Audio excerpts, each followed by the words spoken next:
Did you know that 2022 is set to have over 2.6 million weddings in the United States, myself included, and it is a record 40-year high.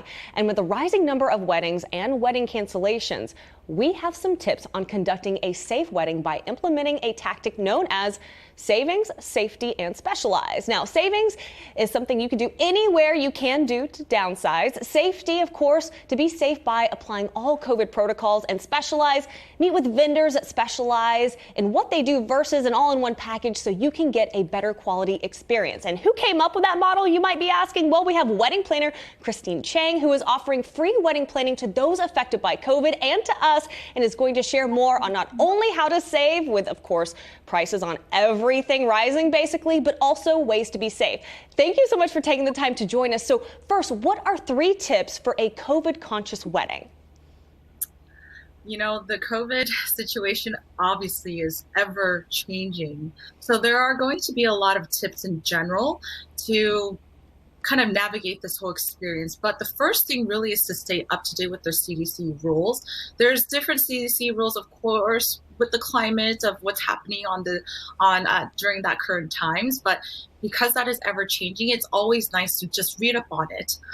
The second thing that you should remember is just being flexible with your wedding date, of course, and your vendors. And that's because things are always changing again.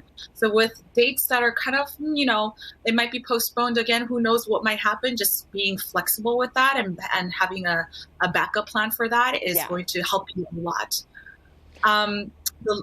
The last is doing your due diligence. Your due diligence, making sure that the messaging is you know, consistent throughout the entire wedding planning process with your guests and your vendors.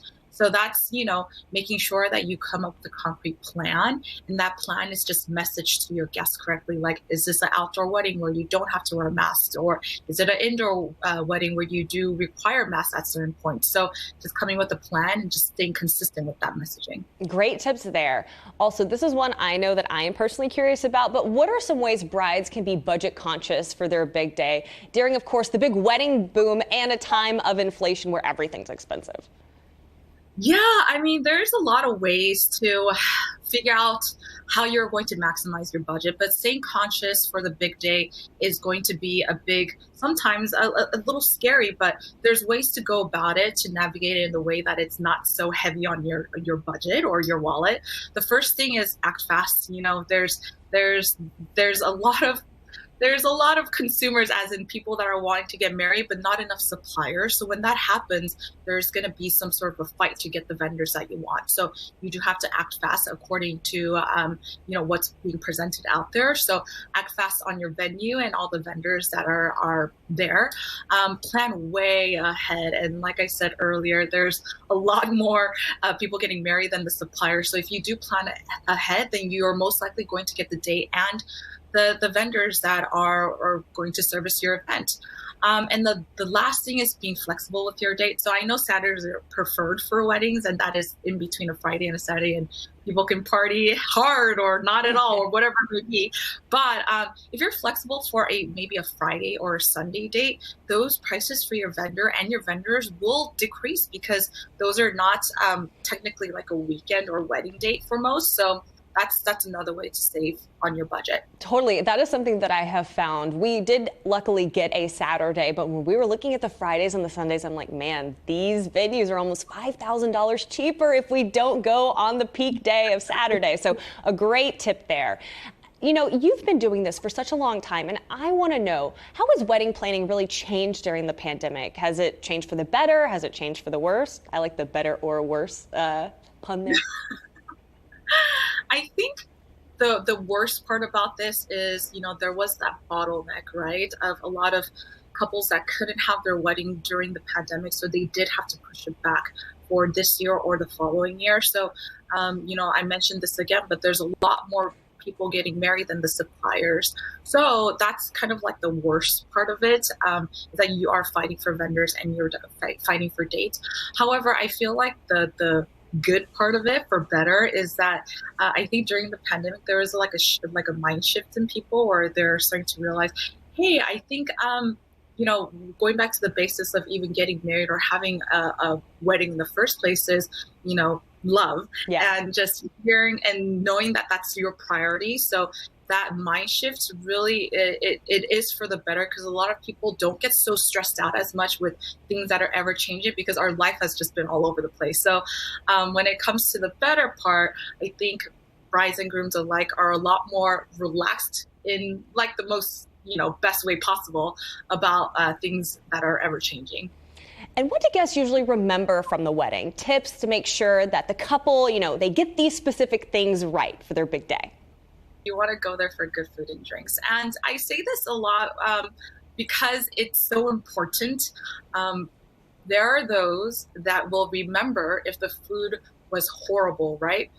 But they might not remember so much if the food was great. So with that being said, I think putting great emphasis on what you serve in terms of food is very important. So, they might remember horrible food, but they, might or might not remember great food. So having good food, I think, is a priority.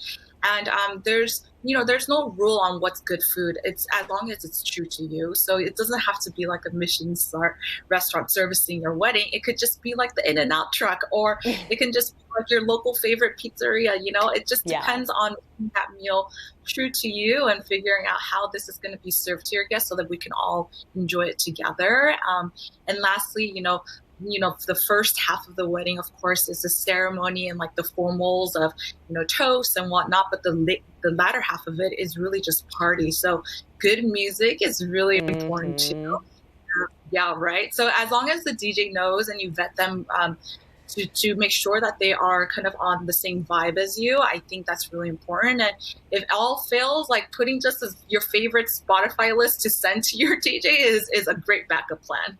Awesome. Okay, and very, very quickly, Christine, I do understand that you are offering free wedding services. How can couples reach out and get help? Yes, so through my website, you can contact us through that form there, and it comes directly to myself and my team, where you can schedule a time to just talk to us. There's no obligation there to use us as a service, but we're very open to just speak to you about the pain points that you have trying to navigate this whole postponement or planning during a pandemic. So we're very open to conversations, and in the meantime, while we're thinking about getting on the phone with you, we're putting a short video together on just like the top tips on how you can navigate this, and it will most likely be on like Instagram and eventually on our website. Yeah, especially because COVID has just affected so many things, especially weddings. Christine Chang, thank you so much for taking the time to join us and to give us all these great tips, myself included. Thank you. Thank you so much for having me.